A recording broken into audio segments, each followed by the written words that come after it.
Welcome to Bitstorm, a comedy game design podcast by two guys who know nothing about comedy nor game design. I'm Ben Slinger, and with me, as always, is Trevor Scott. Hello. Hey. I'm feeling much better this week. Good. I'm a little bit better. I'm kind of pissed off, though. Yeah, I know. Do you want to know why? I know why. You know why. Audience maybe wants to know why. We did mention last week that for my birthday, Trevor helped me get a card that would run VR, blah, blah, blah. I got the cash that I wanted. I ordered an Oculus Rift. It arrived yesterday. First thing, and look, this is partially my bad. It's your but fault. It's your fault. Well, but I do blame the Oculus. Like, I bought the Oculus. It said, hey, go to this link and you'll see cool stuff in our store or whatever. Why did that not tell me there to say, to go to oculus.com/setup and download the fucking 5 gig setup file and set up my computer before my thing arrived? Because I got home and my 4-year-old was super excited about virtual reality. He was going to have the first go. He said, no, he fucking wasn't. And I had to put him off because not only did it take forever to download on my fucking shit-ass internet. Malcolm! Thank you, liberals. But when it timed out, it would like start back from 2 gigabytes earlier. It didn't finish until 11 o'clock that night. And then what happened? Fucking starts giving me errors, which I haven't been able to fix yet, and now I'm going to have to reinstall Windows. So that was Tuesday yay. night. Now it's Wednesday. Yeah, and I'm still going. This is what I mean. I still haven't been able to resolve it, and I'm getting ready to reinstall Windows. Because apparently something's corrupted. Some registry is corrupted somewhere in the bowels of this beast. Now, something awesome happened last week. While I was at work, Oculus decided to stop working. But then fixed itself by the time I got home. So I got $20 worth of store credit for absolutely no inconvenience to myself. It's awesome. Yeah, that is nice. And yet again, I missed out because I ordered a week late. It doesn't matter. You had to actually play a game anyway. And at this stage, you wouldn't have been playing a game. At this rate, it's going to take weeks before I get to. That's true. Anyway, enough about my failed attempts at using rad technology. I've played a crapload of it in the last couple of weeks. I don't care. I don't give a fuck, actually. Let's click pitch to start. Okay. So click pitch is a game where we've got a random word generator in front of us. On the count of 3, 2, 1, we're going to click refresh, get those words, mash them together, come up with a game design idea, and riff on it for a bit. 3, 2, 1, click. Firm. Exception. Oh, don't tell me about exceptions. Unexpected exception is still. Maybe this is a game where you're trying to install you're trying to update some software. You're trying to update some firmware, and it gives you an exception and bricks your hardware. And the game is all about going to the department that wrote the firmware and just trashing the place. So it's an upgrade to that PC building simulator that we came up with around, what was it, PAX last year? Yeah. No, maybe the firmware you were trying to upgrade was in your Tesla, and it was doing an over-the-air update while you were driving, and suddenly things just start going out of control. I kind of like the idea of a VR game where you're in a Tesla and weird shit just starts happening and you have to like try to cancel stuff and like pop-ups are coming up on your screen and on your windscreen and blocking your vision, and your chair keeps going up and down and your mirrors are going back and forth. You have to not die.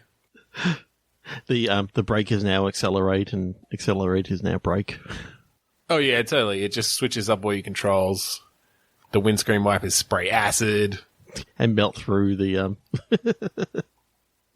windshield. Well, no, because Teslas are. The thing is, Teslas are indestructible, right? So it's actually more about not killing anyone else. Okay. 3 to 1 click. All right. I won't rant so much on this one. On this next one. Yeah, on this next one. Yeah, stop ranting. On this next one. Clock. Be more fluid. Clock fluid. Ew. Okay.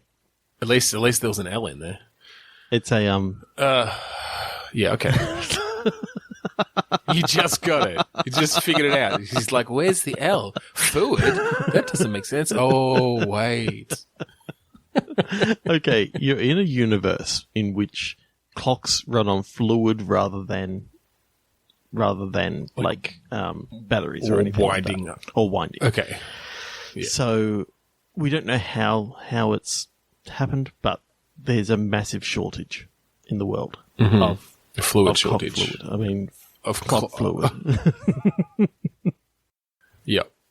I'm seeing it. And also in this world, if the clocks aren't running, then time stops.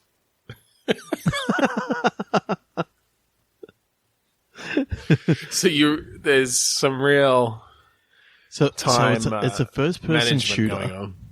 in which Yep.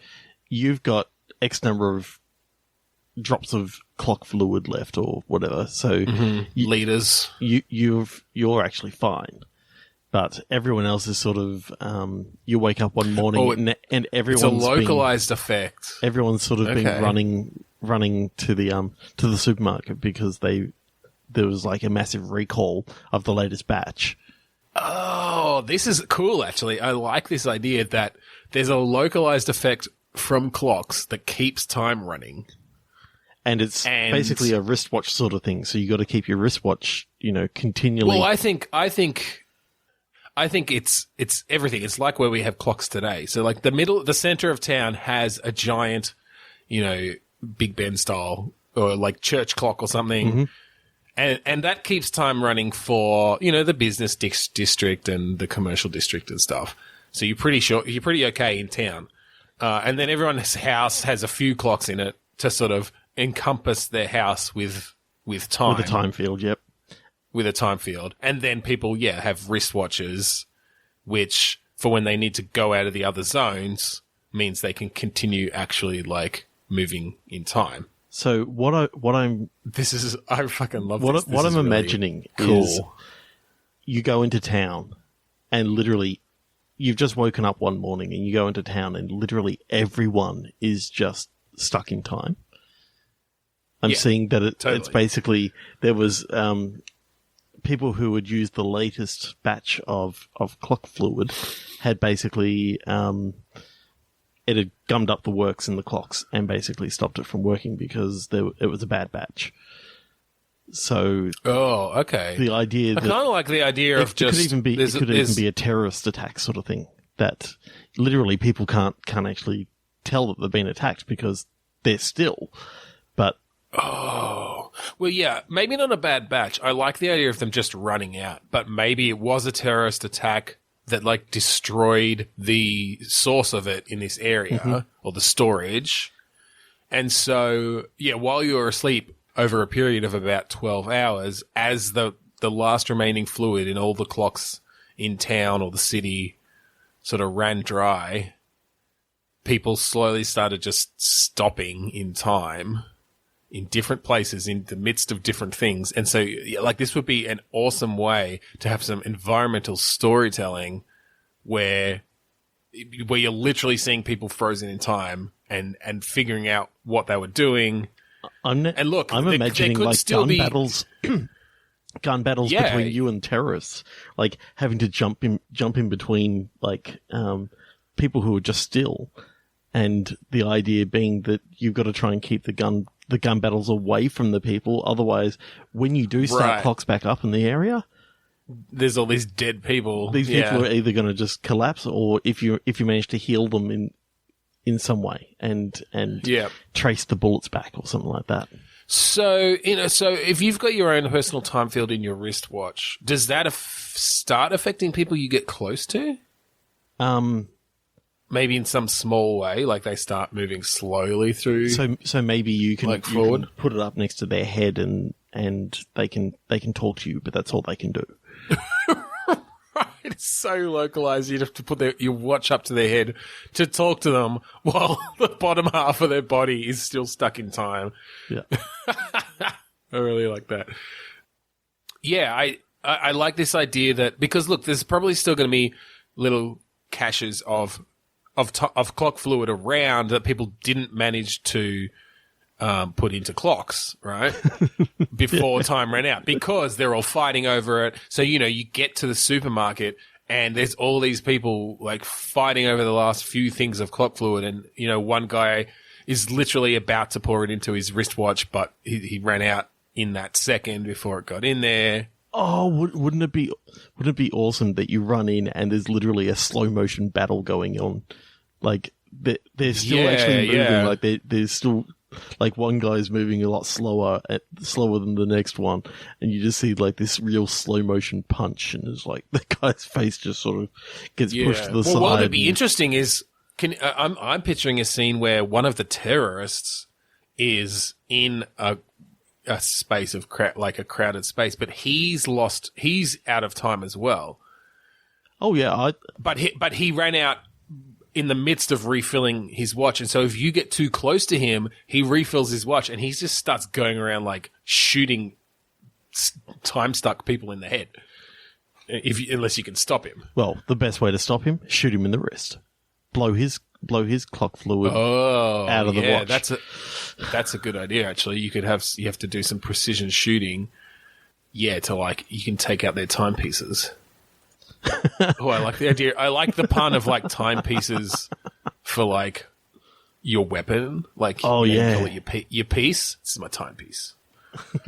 I'm now seeing a sort of guy with big gold chain around his neck and a big massive clock, like just sort of. Well, totally, and he provides time to all his like henchmen.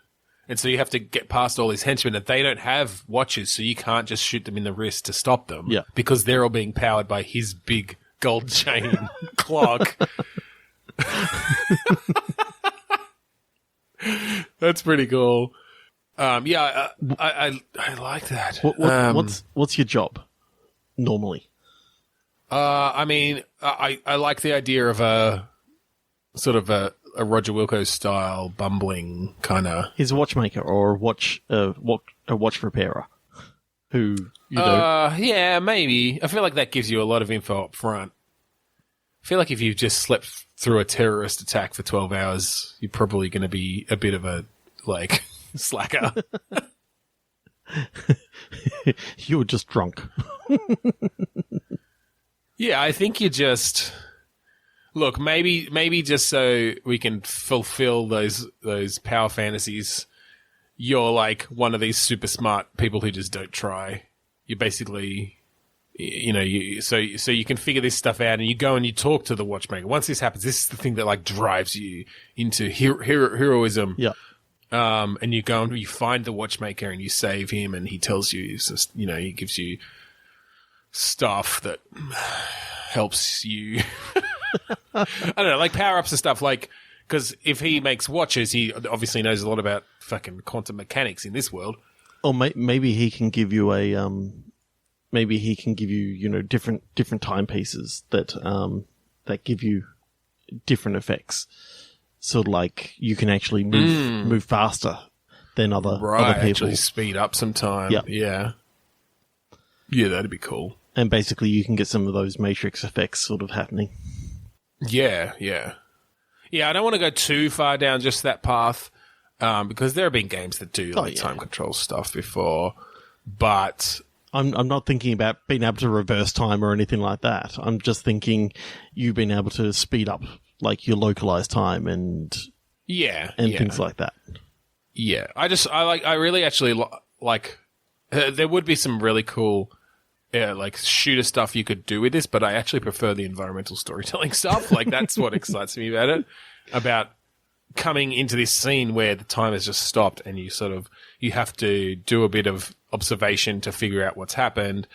Although having the shooter stuff where there is the threat of, even though there's this completely frozen scene, like someone who has a watch, and generally the only people who do at the moment are terrorists, like is like that gives a lot of tension, right? Yeah. So I really like that. And cool. The idea of it happening while all these people are pretty much out of time, so no one actually knows what you've done. Yeah. So when you do finally save the world, no one actually knows that something happened. So they just, maybe a whole heap of people just instantly die.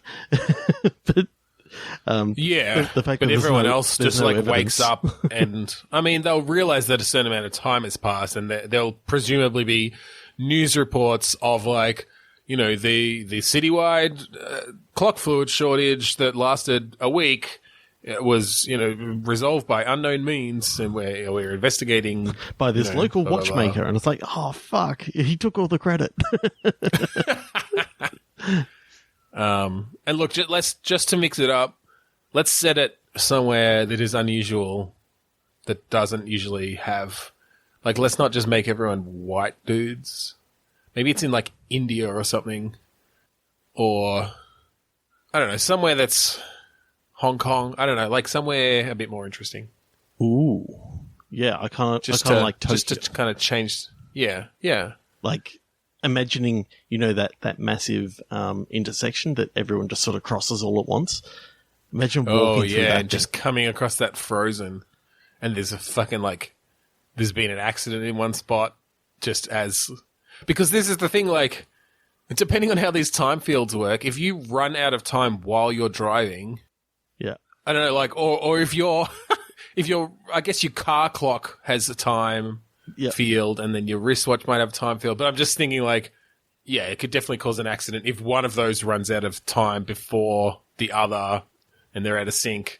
And then as you're flying through the air, your car's flying through the air, it just runs out completely, and then you're just stuck in the air. I kind of like the idea that you could come across a car, and there's a person that's actually, still conscious in there, but they basically you have a conversation through the window or something like that, and he goes, "The fluid in my car is all I've got left. So if I step outside of the car, I'm going to stop." Right. So it's all about. There's no way. It's all about getting, being able to save this person, and maybe you can't save everyone, but there's certain people that if you save, early on. I do like that idea that if you do run into people who still have time left, and some of them are just terrorists, and you get into a shootout maybe or whatever. But some of them, literally just people who manage to have a little stockpile or have a bit left, and they're in a precarious situation, and if you can, they've still got some time left, but their car completely run out, so they're sort of halfway off a cliff, sort of thing. And the car's just stopped. The car's just stopped in there, and they're in there, and they don't want to get too close. Or I don't know. Yeah, they don't want to get out of the car because that might make some of the car keep going through time and continue to fall. Mm-hmm. There's awesome. There's so many cool things with that. I really like that. I love it. I love it. I love that idea of these limited time fields that are driven by cock fluid. You do realize that the name of the episode has to be Clock Fluid. Because it just makes no sense. Probably. Let's see, though. Yeah. We're only 20 minutes in, so we might come up with something 3, 2, 1, better. click. Supermarket. Honoring. Now, immediately I go to some sort of coupon thing. Yeah, I was actually thinking a couponing sort of thing where you've got to... Yeah, go on. I was just thinking of something, but I'm just wondering whether it's like a simulation game in that you've got your characters from The Sims who have been couponing. Okay. And you can try to send them to stores that the coupons aren't for and get them to honor them anyway. Right. Well, okay, so where my mind went, and we go to this well a lot, but I quite like the way this would work. Okay. Is Papers, Please. Okay. But you're a supermarket cashier, and these people are coming in with all these combinations of coupons, and you have to spread them out in front of you and determine whether they're valid, or look at that one and it says only 2 per purchase or whatever, and they go, no, but I'm splitting this into multiple transactions, and you have to check which coupons apply to which and make sure that they don't get away with using coupons that they're not supposed to. And also have to do the mathematics behind it to actually work out how much money either they owe you or you owe them. Because I believe in America... maybe. I mean, you can. In America, yeah. the coupons can get pretty crazy that they end up owing you 3 cents Owing or money. 4 cents. Yes. Yes. Yeah, exactly. It's extreme couponing the game. But from the point of view of... Or maybe you can do it both ways. Maybe there's 2 aspects to it. There's like trying to buy as much stuff as you can with a given set of coupons. And then there's the other side of it is having to do the Papers, Please style thing of checking the coupons and all the fine print and making sure that, that it's all valid. And while you're still getting the the rest of the people through as quickly as possible. Well, exactly, yeah. And like maybe some of it, maybe there are some customers that are just like, oh, yep, put 3 things through and they've got this one coupon. And it's like, yep, okay, that's fine. But then occasionally you get one of these fucking extreme couponers and it's just a clusterfuck. And you've got people getting pissed off and you've got the person getting pissed off if you like throw away coupons that aren't valid or, you know, the corner's torn off or something and that means that you can't use it. Yeah. I'm just imagining a hipster dude come in with like this massive beard and like a neck scarf and stuff like that, and he's an extreme couponer. Oh yeah, you just randomly generate all the people, or you know, and you could have some humor in there with the things that they're buying. You know, you've got the teenager who's obviously who's buying, you know, bananas. Well, that's a bit too obvious. Peaches. A magazine, some cereal, and these condoms. Yep. And lube. And anal beads. This is a very progressive supermarket. Look, I don't know if you've been to a supermarket in America, but they have everything. Head down to a Walmart. It's the size of a fucking hangar, airplane hangar. Yeah. Don't get the cheap anal beads. No, don't fall for that. Look, I know there is a coupon for them, but you don't want to deal with that. You'll be shitting out beads for weeks. The string breaks too easy. Okay, 3, 2, 1, click. Yeah. Skill. Arrow. I mean, archery games obviously have been in vogue over the past sort of, I don't know, half decade now. Yeah, especially with VR. So let's not do that. Because that's too easy. Yeah. And it's been What done. other sort of arrows are there? Oh, maybe you're like a road painter or a sign painter. Mm-hmm. So you're one of those people who paints the arrows on the road. But then what's the game? You watch paint dry. Yes. This is our most interesting game yet. Is there a story there? Like, what sort of story can we tell about someone who drives one of those cool, like, line painting trucks and paints the arrows on the road, and maybe they install road signs? No? No. Do they just have the most boring life ever? It's sounding like work at the moment. I literally say that because I'm working for Transurban at the moment. All right. You got anything else on that then? No. Arrow. What other sort of arrows are there? Oh, I'm looking at one now, a computer arrow. I know. I thought of that too, but I mean, is it just a clicker? No, I'm sort of thinking that you're the person inside the computer who has to move the arrow. It's a manual process. Oh, God. I'm not sure how we can make that fun either. Okay, 3, 2, 1, click. Yeah, okay. Crawl. Estimate. It's a simulation sort of game where you own a series of pubs. Mm-hmm. And it's all about putting them in the right place for the perfect pub crawl, because that's how you make all your money. And you have to estimate the distance between them that people are willing stagger. to stagger. Yeah, well, so it's sort of a SimCity-ish thing because, you don't necessarily know where they're going to start. So, like, ideally they'd start at one end and you could put the first few a bit further away from that first one, right? But they should probably get closer and closer as the people get drunker and drunker. Because otherwise they might not make it. You just end up with people passed out on the way. Yeah, but the problem is you don't really want to be the owner of the last one because there's a chance that they're not going to make it. There's a chance that they're not going to make it to the world's end. Yes, I did think that could be a tie-in. Well, yeah, but I was kind of thinking you just own all of them. So it's just a matter of, like, maximizing the amount of drinking that goes on at all your pubs.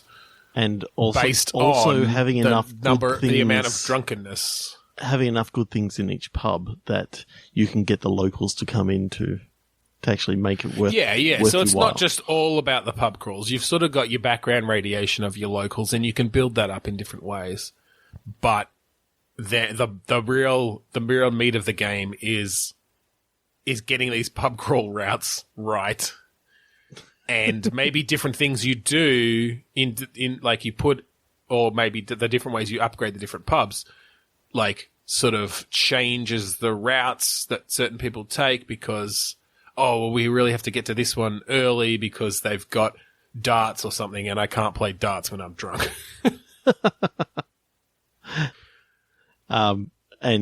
I don't want to go to this one because I don't like karaoke when I'm not drunk. Exactly, yeah. And so you can kind of, in some way, influence where most people or more people go, like, at different points in their regular pub crawl. But, obviously they're not going to go halfway across town just to go to one first for a particular reason. Like, it's still going to come down to where they live and where the population centers are and stuff. So, there are some interesting things you could put in place there. Yeah. And I just love the visual, like, because you really got to get the visual then during these pub crawls of these masses of people just, like, staggering from one to the other and, sometimes not making it, puking in garbage cans, fighting aliens. Fighting aliens. God. Anyway, shall we try a different segment? Okay. We'll try a different segment just to throw just to mix things up a bit. Yeah, look, we do a lot of click pitch and it's a lot of fun, but we've got some other stuff we like to do here and then. So I think you had an idea for a reboot or a movie tie-in. I've got an idea for a TV tie-in. Okay, so this is a segment where we take movies or TV shows that don't have game tie-ins. Or maybe they do, but we come up with better ones. Or if they don't, then we come up with ones. So what's your idea? What are we making a game about? Who has hired us to make the, distinctive game of their show? So Jordan Peele's got all that Get Out money now. And he goes, what I always wanted to have? A licensed video game of the TV series Key and Peele. Okay. Now that's a sketch show. It's a sketch show. So there's a lot of material there, I guess. It could get a little bit manic. Is this like a WarioWare style? Yeah, I'm thinking it's basically you get to try and put together an episode of the show through mini games. Through mini games. You and your friends are basically doing the mini games, and basically how well your episode goes is how well you've actually gone on your bits. But then you can have Luther, the anger management, Obama's anger management guy, and you can have anger translator. Yeah, anger translator. You can have Jordan Peele as Obama, and just popping up in little segments here, there, and everywhere. Yeah, you can have the segment where you got to throw the vowels into the football players' names. Oh, love those. So do you have to is there a mini game around the opening? I was going to say monologue, but there are two of them. like the opening sort of comedy bit? Is there every episode? Does it have sort of a main sketch theme? Because sometimes they'll do that where they've in the their big budget one. In the first couple of seasons, they usually did like a little bit of a interlude with them, sort of doing a comedy bit about something. Yeah, I haven't watched much past that. And then they went into like a comedy bit to be based off of that. So the idea that, maybe there's a couple of recorded interlude bits they do, and then it goes into like a funny sketch sort of thing, and you got like quick time events to basically get through. Yeah. Again, I'm kind of thinking WarioWare, maybe not like 3-5 seconds at a time, but short little things that are mini games. So yeah, that's one way we could do it. This kind of reminded me, though, do you remember there was that unreleased, well, I know you know about this, but that unreleased Penn and Teller game, which Desert Bus came from, but there was also a series of other mini-games basically made to parody games and to, like, fuck with your friends. Yeah. I'm wondering if there's sort of a Key and Peele version of that we could do, where it's sort of larger games. It's not necessarily based around an episode of the show. It's more just styled around certain aspects of their comedy and their sketches. There's one game that you got to try and clean up a house while listening to dubstep. Yes. And not bleed all over the floor as you're doing it, like, because then you just have to clean that up too. I fucking love that sketch. I've been watching it again with Jenna's right in front of me, which is why I was thinking about Key and Peele. You're lucky I've watched a few episodes on Stan recently, or I'd have nothing to contribute. I do like the show. I've never had a chance to watch all the way through. Okay. What have you got? All right. Well, because we only decided to do these literally seconds before clicking record, I haven't had any ideas yet, so here's some dead air.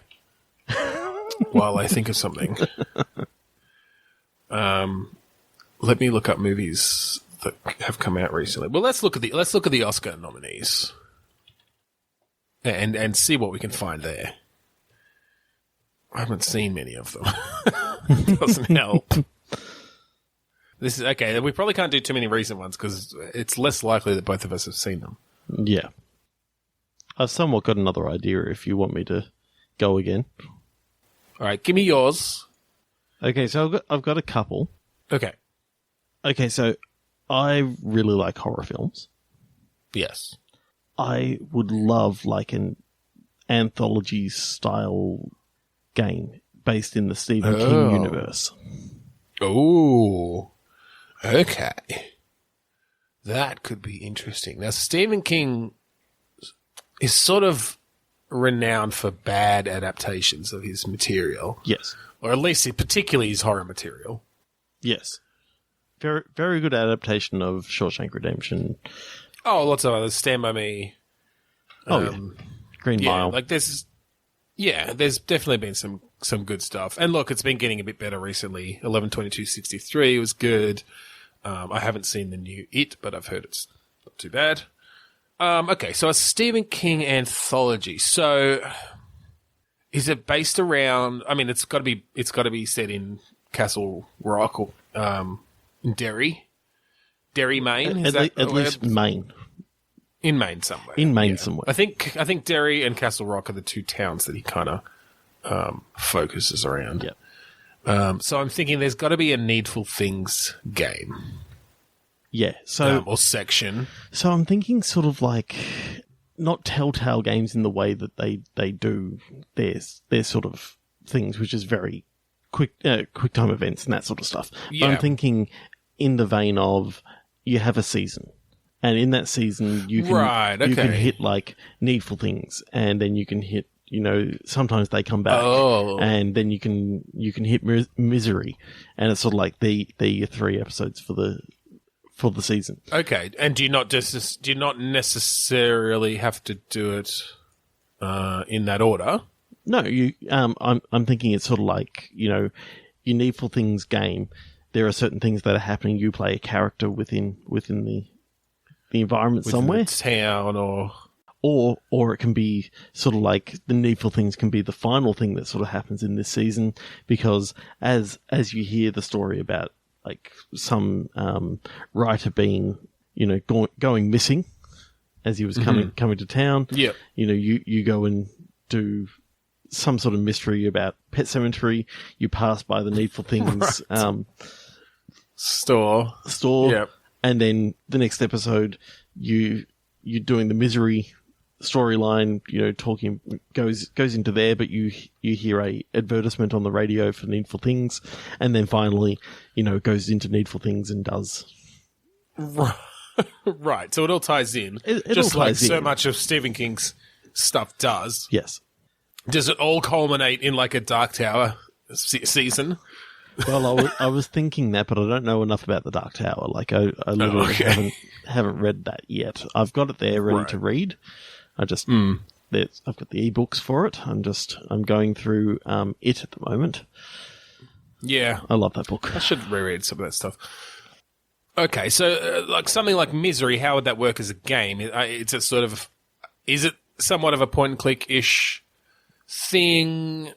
Since we mentioned Telltale, which aren't really point and click, but yeah, I think. I mean, I guess each one would probably be a bit different, but yeah, I think the idea with Misery would be that you're trying to work out how you're going to get out, and you've only got X amount of time to actually explore it could the almost be a house. Five Nights at Freddy's style thing, because you're stuck in that room, you can't really move, you might be in the wheelchair. Yep, and it does bring up one of the things that I started thinking about the other day: a perfect scenario for VR. Okay, being in a wheelchair in VR and having to like grip hold of the wheels and you know, sort of move around the house. Actually like that. physically move in that way, yeah, for sure. So Yeah, definitely. I think Misery could be like the VR add-on for it, or maybe it's all VR. Maybe it's all VR.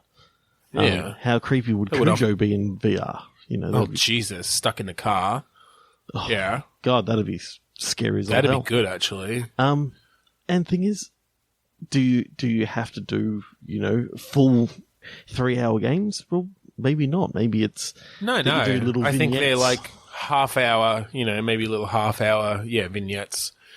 Escape room because sort of stuff. You don't want to just make it that you're telling the stories either, right? Like telling because a lot of Stephen King's most famous stuff are just short stories that literally could be told just by reading them in half an hour. Like you want to make it interesting. You want to put some interesting gameplay in there. Just the idea that you can maybe go around and talk to the people, and you hear about this store, about that you can get things, you know, that you really, really want, and he has everything that you want, and then well, you could definitely write it in a way that you start hearing about things like Needful Things throughout some of the other sections, like you said earlier, but then when you get to that one, the whole game is based around the store and maybe defeating the store owner. the whole Pet Sematary thing though, that always freaked me out. So maybe being that you're the neighbor in that particular story, so you see all this stuff happening to the family. And it's basically what's the gameplay in that though? Because then it's sort of just playing out in front of you. Is there? I mean, I guess it could just be sort of visual novel style, almost like you could just almost be doing VR adaptations of the stories from a particular point of view with some, you know, minor gameplay in there. Yeah, it could still be interesting, just particularly if it's done well. And you do get to move around, and you're looking out the window, you know, pushing the curtains to the side as their fucking son gets comes hit by a back truck from the dead. Banging at their door or whatever happens. It's been a while since I've read that one. Okay, so the weird thing about that movie, I haven't even seen the movie, to be honest. You haven't? I've only read the book. Okay, I've read the book. So the kid that they got to play, I don't know. I don't probably remember. He was also in a few other TV shows and movies. He was the famous kid from Kindergarten Cop. the Not a Tumor Kid? No, the boys have a penis, girls have a vagina. Oh. Right. That's very funny. That kid turns up in so many different things. It's quite funny. You got any other ideas as to what you'd like to? Oh, no, I haven't been paying attention. I haven't been thinking about it now. No, as in... Oh, for the Stephen King stuff? Christine? Look, I mean... Yeah, definitely one of his car ones. Makes sense. I was trying to think if you could do something with the Langoliers, which is a really creepy one. Yep. That or the Tommy Knockers. Oh, God, yeah, that one's strange. Yep. Going around and finding egg cartons to build your cold fusion in or whatever it was. Fuck. Digging up a alien spaceship, I think. You've obviously got The Mist. Yeah. That could be amazing. Running Man. Richard Bachman. Well, that's completely different. It's the DLC, the little known. Right. Yeah. I mean, now we're just firing off Stephen King novels, but Carrie could be a pretty good one. Firestarter would give you some interesting game mechanics. You play little Drew Barrymore. Yeah, totally. And you click your fingers and bang, shit goes on fire. And then there's On Writing, and it's literally just a VR version of Stephen King sitting there teaching you how to write. Okay. Have you got something else? No. Did you have another one? Yes. Okay. Okay. You got better ideas than I do. Go. So, I'm still on the horror movie kick. Mm-hmm. One movie that I really, really enjoyed and impressed me big time that it came out of Canada, of all things. A little movie called Cube. Yeah, okay. So the idea that you have to try and... Let's just say the movie Cube. Mm-hmm. There's a whole heap of people who have been stuck into this very small cube. And yes, they basically have to try and make their way out of this maze of interlocking cubes. Yes. There are certain clues that you can find, because basically every single face of this cube has a doorway out. Yes. And then some cubes have traps and other ones don't, and they go into a lot of mathematics as to this different possibilities. This particular cube is going to be trapped, and this one isn't, and all this sort of stuff based off that. I'm just thinking that you have to try and work out, okay, here are the different sort of rules that you can sort of do. You can at the start throw your shoe into the next room and see if a trap gets set off, and if it is, then you know that you can't go that way. But some of them are noise based, some of them are pressure based, and I like the idea of all the visceral deaths, being able to see them, as well as having to do some puzzle solving around getting out of these cubes. Yeah. So how are you picturing the gameplay? Like, sort of what perspective? Let's start with that. I think that you play it in VR. Okay. Just because of the claustrophobic nature of it. Yeah, that makes sense. The idea that if you do want to try and exit out through the top, you have to literally like grab and try to climb up the ladder. But as you're trying to swing across, to get to the top exit, maybe you've got a grip meter as to how long you can actually hold on to that, and you can play around with that. Are there other people in there with you? Yes. So basically, you have 6 lives, as it were, and you are put into the first one, and then if that person dies, then you get put into the second one, and so on. So the idea is that you get out with at least one person. I like the idea that this could be procedurally generated. Yes, with distinct rules as to where the traps are and such. Yeah, I guess my concern is, how do you make this interesting? Because creating a bunch of cubes with traps in them is probably the most basic procedurally generated game you could develop.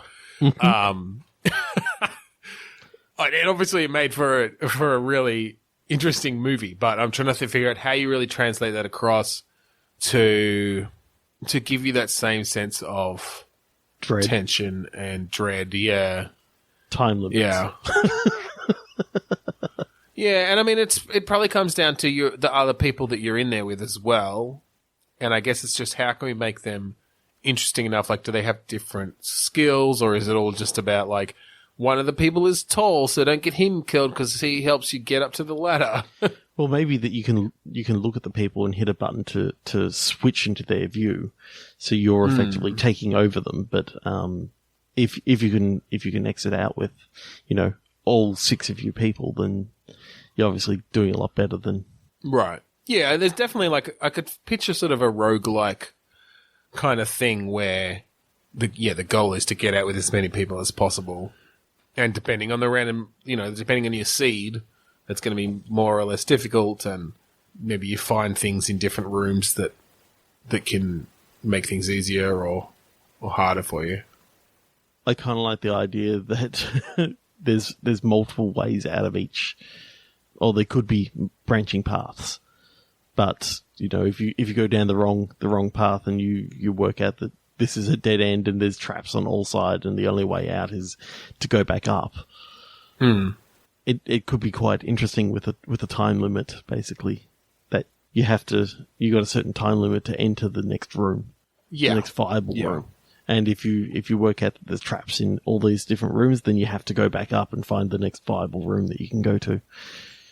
I don't know. Yeah, it could be interesting. I think look, and the reason it was a cube in the movie really was because they did a super low budget. They literally had like the one set. Yes.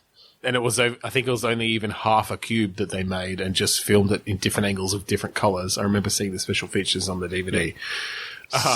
Such a good idea. Very innovative. Though. As a game, though, I do worry that it would just be really boring. It might, at least visually, it'd be pretty easy to make.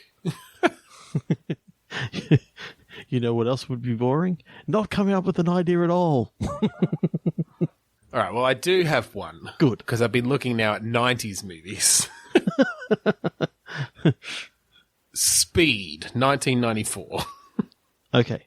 Now, I think they might have done a game of this, I'm not sure. But let's come up with our own thing. Now, obviously, for those who haven't seen the movie, the premise is basically that it's a bus with a bomb on it, and if it goes less than 50 miles per hour, it explodes, and it was called the bus that couldn't slow down. Damn it, you bastard. I knew you were thinking it. So, I mean, the most basic version of this is obviously just a game where you're literally driving around and can't stop. But so much of the movie was the people on the bus and... the decisions they had to try and make and the tension around that. So, I don't know. Is this another VR game where you're driving the bus in first person, like in VR? But, sometimes you have to do other things like shoot people or fucking... I don't know. I can't even remember what happened in the movie, which probably makes it a bad choice. But, or get on the phone with the fucking bomber and let Sandra Bullock take over driving the bus. Well, she drove the bus most of the time. Yeah. So I'm now wondering... Nebby plays Sandra Bullock. I'm now wondering whether this should be a third sequel to Speed. Okay, it's Speed 3. Yep. Now, Speed 2 was a boat. Yep. What's Speed 3? Is it a plane? Space shuttle. A space shuttle? Yep. Okay. Or Speed 3 is nuclear, now, the thing with a space shuttle, armaments.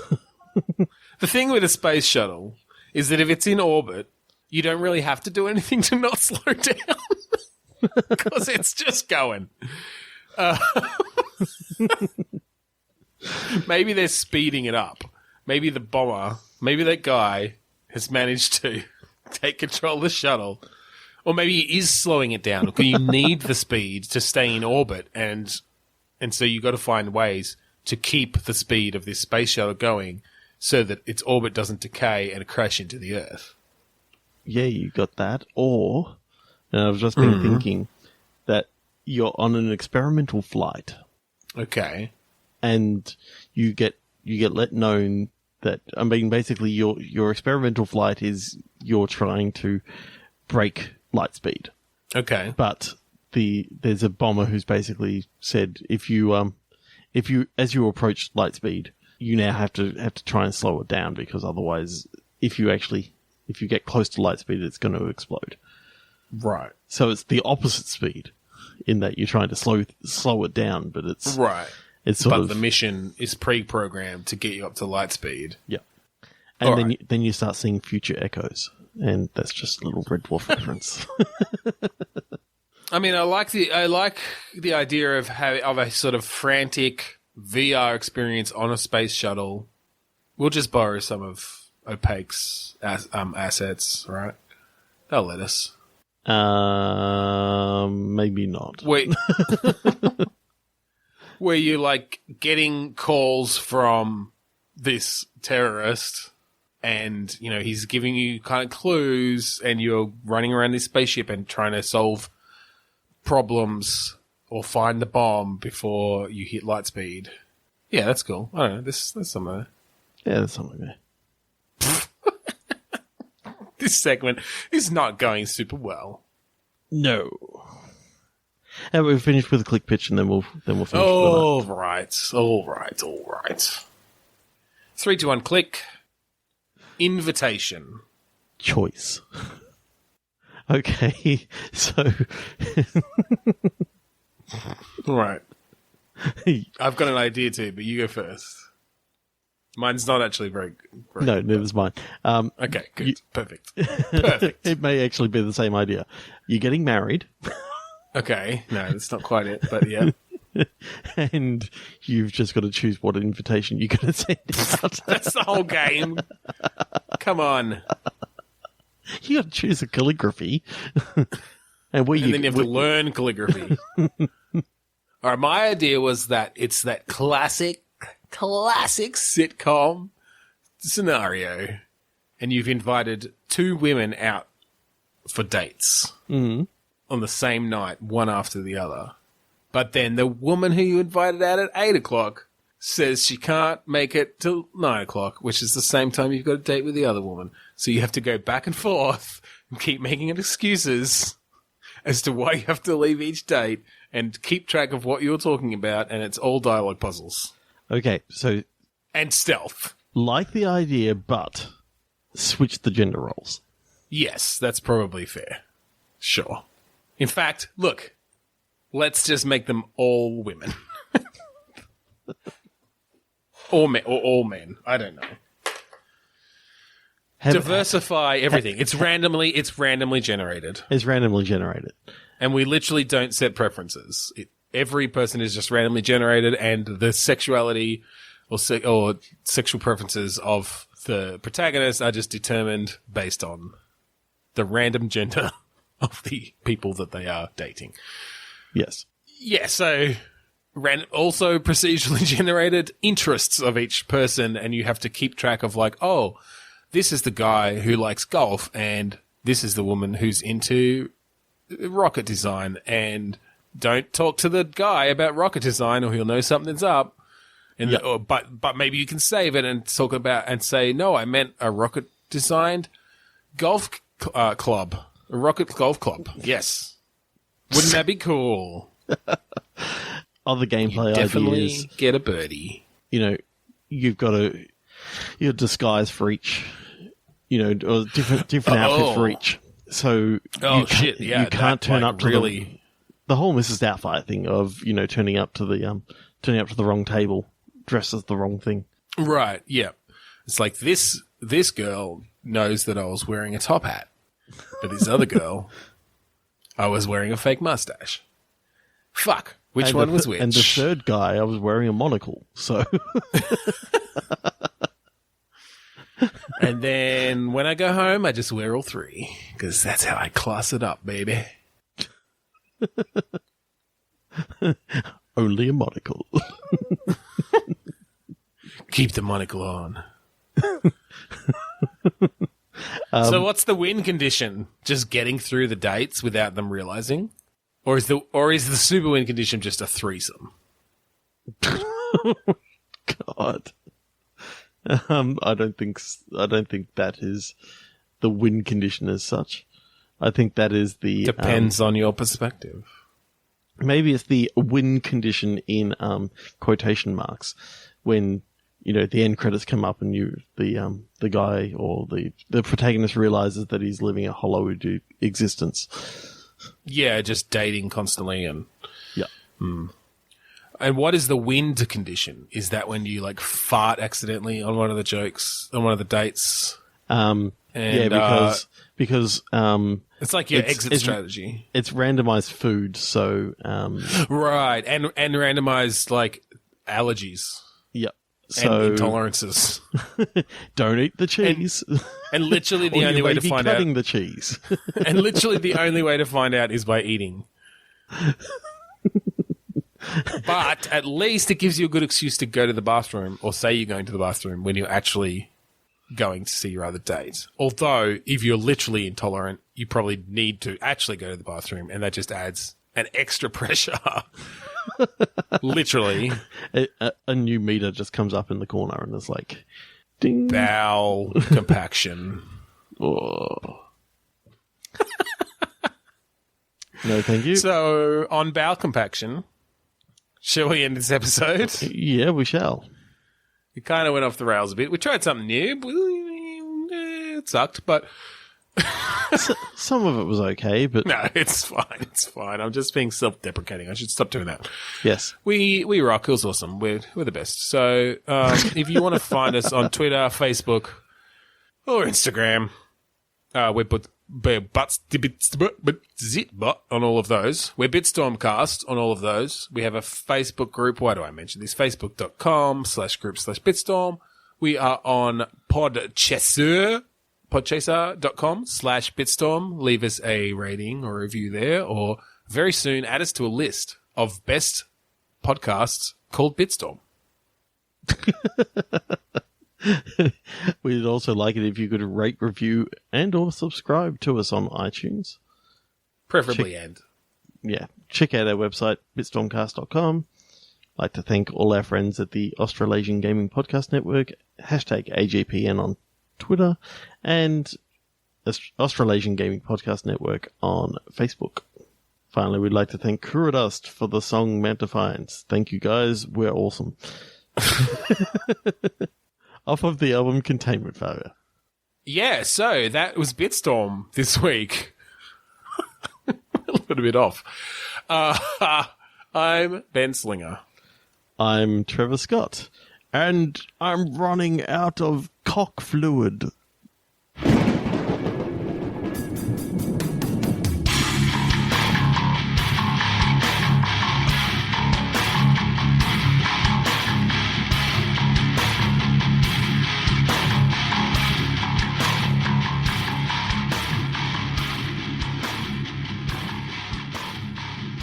Someone refill my cock.